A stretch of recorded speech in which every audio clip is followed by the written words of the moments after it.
आए, नमः का सुनी ब्रह्मा जी आए। सथवा में शारदा मैया हो, जहाँ होला हवनिया।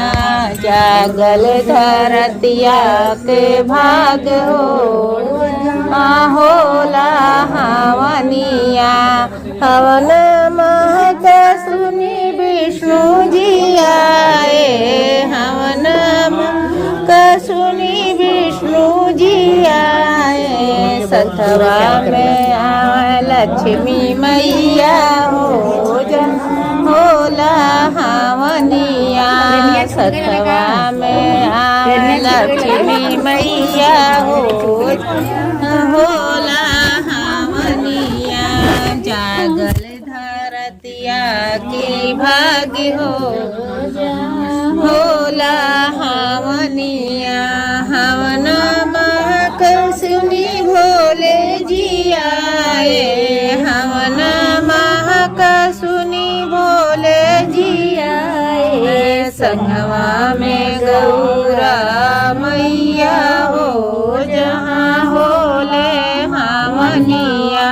सथवा में गौरा मैया हो, जहाँ होला हवनिया।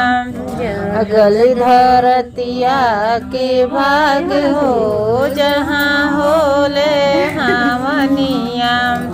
हवन महक सुनी राम जी आए, हवन महक सुनी राम जी आए। सथवा में सीता मैया हो, जहाँ होले हवनिया।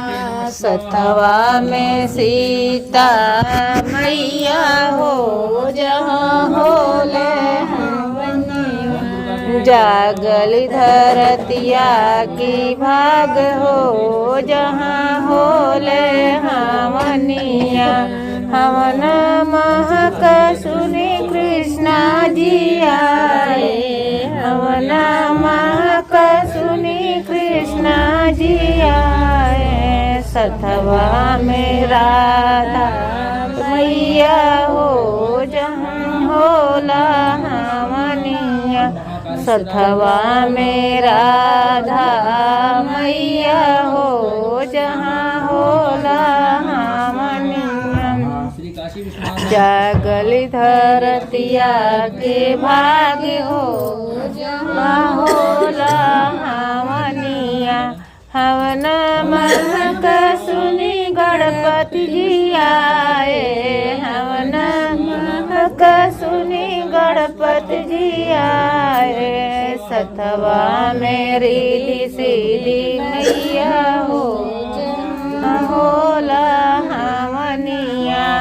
सथवा में रिद्धि सिद्धि मैया हो, जहाँ होला हवनिया। धरतिया की भाग